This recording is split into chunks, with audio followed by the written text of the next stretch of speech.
Olá, meu nome é Priscila Barbosa, com um projeto de mentoria e consultoria criativa.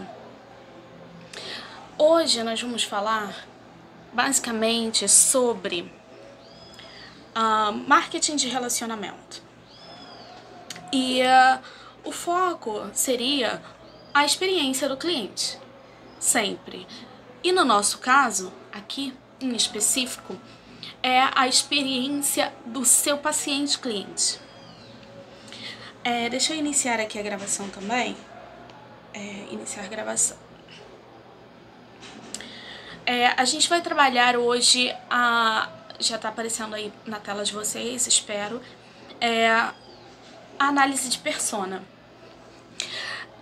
onde a gente vai ver sobre a tangibilidade, os dados demográficos desse paciente, os interesses, a profissão, a rotina, dores desse paciente, os sonhos, as experiências, soluções, as soluções que procuramos para esse paciente e as influências. Pri, mas por que é tão importante fazer essa análise de persona? A persona é a figura do seu paciente ideal. Não é que você não vá atender, de repente, outros pacientes fora da sua persona. Mas você precisa ter definido, porque é a forma que isso vai definir como você vai se comunicar com esse paciente.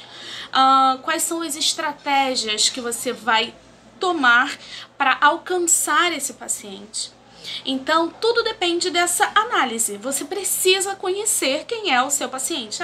Então é isso. Análise de persona é isso? Sim, é você conhecer quem é o seu público-alvo. Como que o seu cliente vai se sentir acolhido e reconhecido e entender assim, ela tá falando comigo.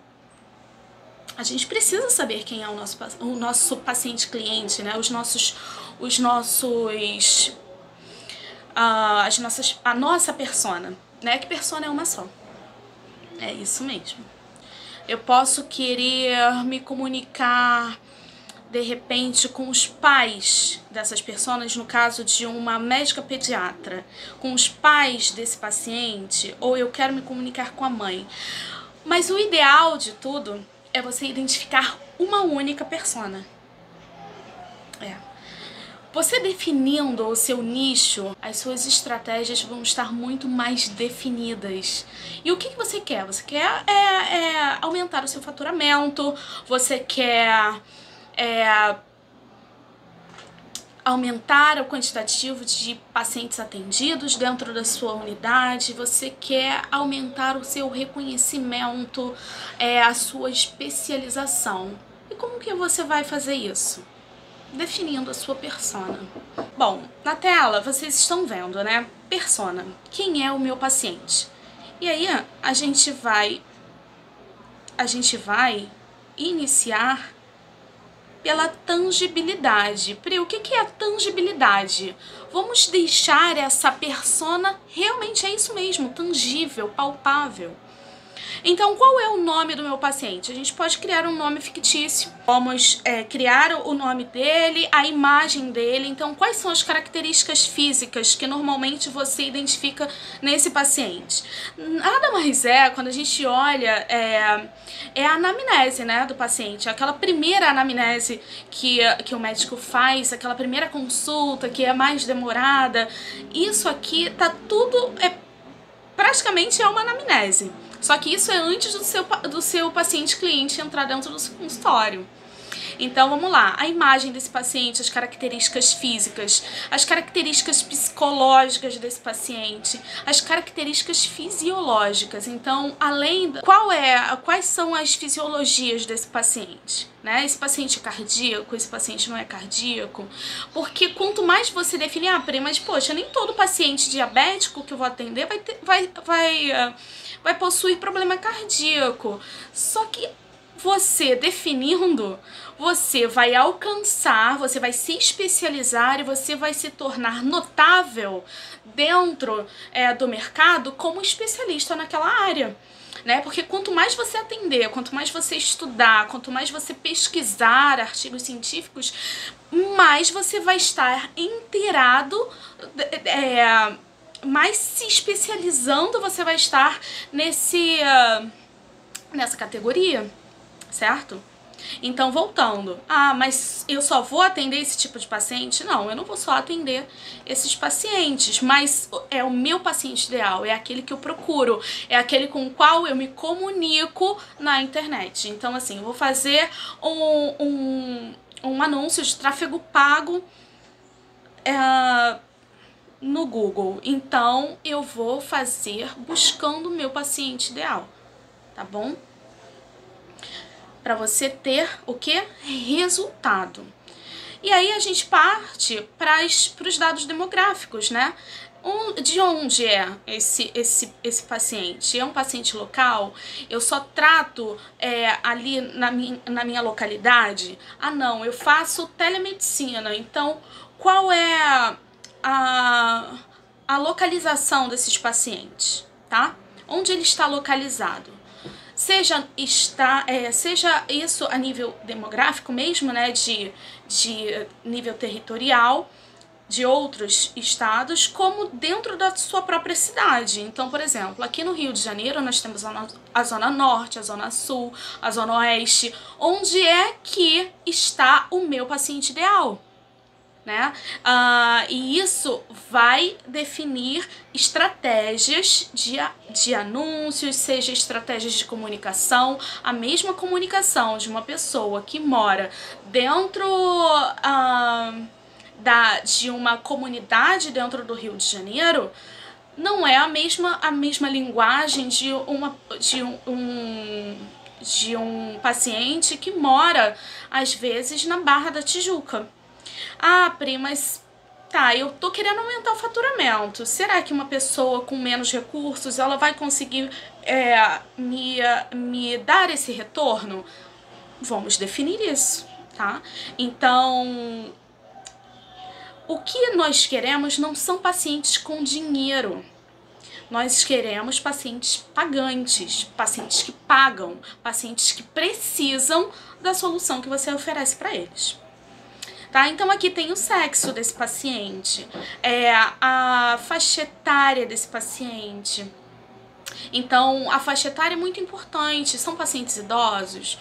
Não, são pacientes de 25 a 34 anos, de 34 a 50 anos. Qual é a faixa etária desse paciente? Porque a linguagem muda também. A localização nós já falamos e a faixa de renda é aquilo que nós já falamos. Nós queremos pacientes high ticket, né? Não quer dizer que é aquele paciente que tem muito dinheiro, mas sim aquele que vai pagar e aquele que quer você como médico, como profissional que vá cuidar da saúde daquele paciente. Então, os interesses, né? Quais são os interesses desse paciente? Os gostos, os hobbies, os estilos de vida, os veículos de comunicação. Qual é uma pergunta muito importante, né? Por qual veículo de comunicação eu consigo falar da forma mais fácil com você?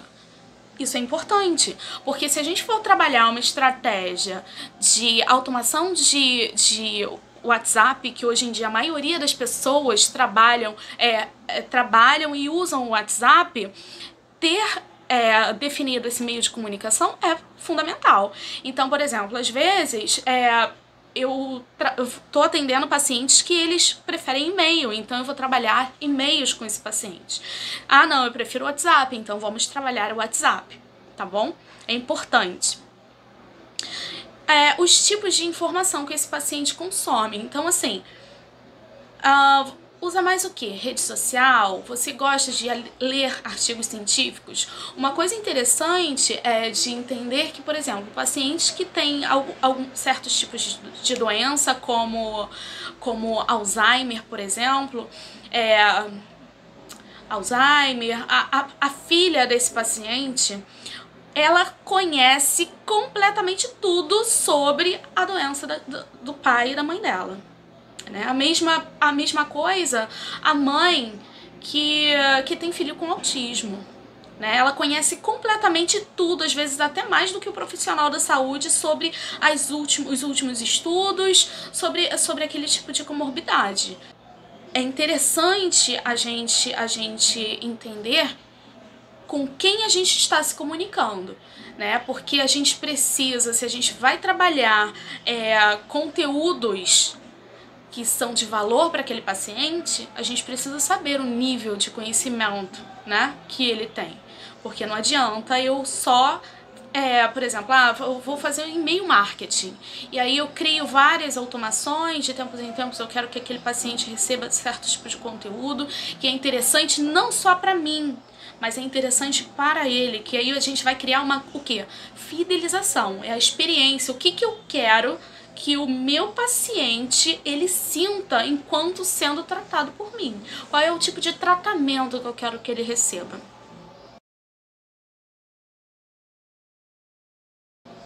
E os desgostos, que também é importante, daquilo que ele não gosta.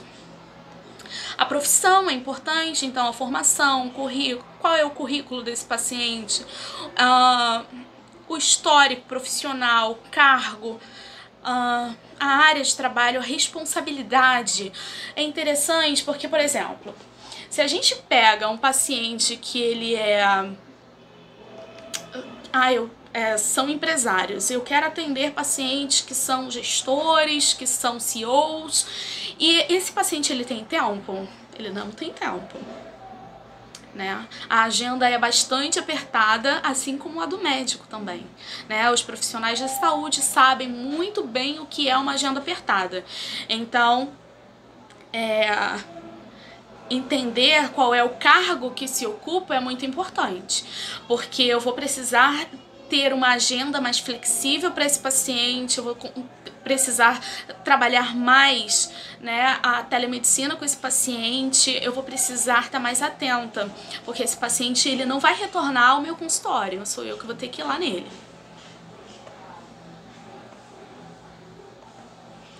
A rotina, né? Que tipo de rotina? As tarefas diárias que esse paciente costuma fazer, que é a sua persona, né? Quem influencia as decisões, né, desse paciente? Lá atrás, lembra que eu falei sobre que a persona é uma só? E, por exemplo, não, mas eu trabalho, os meus pacientes são crianças. E aí ele tem um pai e tem uma mãe. Mas aí, aqui ó, a pergunta. Olha bem. Quem é que influencia as decisões? Então, é importante saber, porque quem vai influenciar as decisões para o tratamento dessa criança, né, é importante saber, que isso vai fazer um diferencial para a entrega de resultados quando a gente começar a trabalhar marketing, né? Marketing, gente, eu tô falando isso aqui, mas não somente no online, mas no offline. Vocês compreenderam que é a experiência do paciente que eu estou preocupada? Então, eu vou usar recursos sim do digital, mas eu estou trabalhando o offline também, tá? Que é a experiência. Que experiência eu quero que esse paciente receba, tá? Buscando fidelização, indicação, e aí quando a gente fala, isso é papo para uma outra aula, mas quando a gente fala sobre essas duas questões, e existem outras, a comunicação vai mudar também, tá? Então, eu quero fidelização, então a gente vai tratar uma comunicação para fidelização do paciente. Eu quero indicação, então vamos usar estratégias para a gente conseguir mais indicações desses pacientes que já estão satisfeitos. Tá? Então, vamos lá para as dores. As dores são as necessidades que o meu paciente ele precisa, as dificuldades que são encontradas, os problemas, as frustrações desse paciente, e os desafios, tá? Às vezes ele tá indo no seu consultório e ele sabe que ele não vai ser curado, né? Que é um cuidado paliativo. E por que eu preciso de saber disso, porque eu quero que esse paciente retorne sim, não somente porque eu preciso trabalhar e ter o meu consultório com pacientes, mas também para a gente conseguir se comunicar e mostrar a importância desse paciente retornar. Porque esse paciente, porque às vezes um paciente já idoso, que às vezes é acometido pelo câncer, o que ele quer é mais tempo de vida, né? É tempo com a família, é ver seus filhos se formarem, é ver o seu neto nascer. Então, o que um paciente, às vezes, com doenças crônicas e terminais, ele quer é tempo de vida. Né? Então a gente vai trabalhar o tempo e a forma de se comunicar, é acolher esse paciente. Então ele não está indo para tratar, porque se por ele muitas vezes ele nem retorna para o consultório, porque quem quer ir ao médico? Ninguém quer. Né? Eu lembro quando minha avó ficou doente, ela falou que não ia fazer o tratamento. Ela já é falecida, faleceu devido ao câncer de mama, mas logo lá em 2009, quando ela descobriu o câncer, ela falou na mesma hora que ela não ia fazer o tratamento. Eu conversei muito com a minha avó, muito, e ela fez por nós, principalmente. E eu influenciei ela de maneira pensando nela. Ah, Pri, mas isso não é egoísmo, não? Minha avó sobreviveu sim, e nos últimos momentos foram muito difíceis, né? Precisou de bastante apoio da família, mas por um bom tempo ela ainda pôde estar com a gente, né? Foi até 2013, então 2009, 2010, 11, 12, 13, são 4 anos, né, que nós conseguimos acolher, né, mais ainda a minha avózinha. Então vamos lá, agora para os sonhos, né?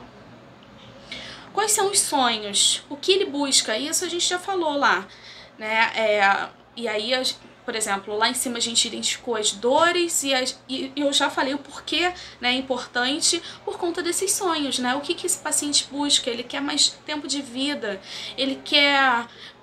quando o paciente aos 45 anos para de fumar, ele tá preocupado muitas vezes com a vida, sim, mas às vezes leva um susto, tem um infarto, passa por um cateterismo, passa por outro cateterismo, e o que motiva esse paciente a continuar, a cuidar da sua saúde? São os sonhos. Né? Então saber comunicar sonhos é muito importante. As motivações, os objetivos. As experiências os tratamentos, né? Que tipo de tratamentos esse paciente ele já passou, as consultas pelas quais ele já teve, quais foram os profissionais que atenderam esse paciente, ele estava satisfeito, ele não estava satisfeito, as soluções que ele procura, né? Então, as soluções é o que você vai oferecer para esse paciente. O objetivo com o produto ou serviço, as referências, as exigências, e isso é muito importante, tá? Que tipo de referências esse paciente tem dentro da sua área? Aí lá vem junto, isso linka também com as experiências, né? Às vezes esse paciente já veio de questões mais traumáticas, as exigências, né? O que é fundamental, o que não pode faltar para esse paciente, né? E as influências. Quem influencia as suas decisões, de novo, Pri, tá repetido, você já falou, é isso mesmo, gente. Aqui são as rotinas. Rotina, dentro das rotinas, que influencia as decisões, tá? Aqui, influências, que influencia as suas decisões, os ídolos desse paciente, de quem que ele gosta, e os mentores, tá bom? Então, gente, essa foi esse daqui foi um mapa mental que eu criei um pouquinho sobre a importância. tô interrompendo aqui a gravação. Sobre a importância, né, de se fazer uma análise de persona. Quem acompanha lá as redes sociais no Instagram já percebeu que eu lancei um livro, um e-book, que em breve também vai ter a possibilidade de quem quiser ter ele físico. Eu fico muito feliz, assim, de ter completado esse vídeo aqui da maneira que eu queria. Eu gostei bastante. Espero que vocês tenham gostado. Eu tentei ser o mais objetiva possível, porque tempo é precioso, né? A gente tem que escolher a gente tem que escolher qual é o conteúdo que a gente vai buscar, as coisas que a gente vai absorver dentro da internet. E é isso. Papo também para outro vídeo. Eu espero que vocês tenham gostado. Até breve. Beijo. Estarei mais frequente aqui, se Deus quiser. Sem quebrar nada, Priscila.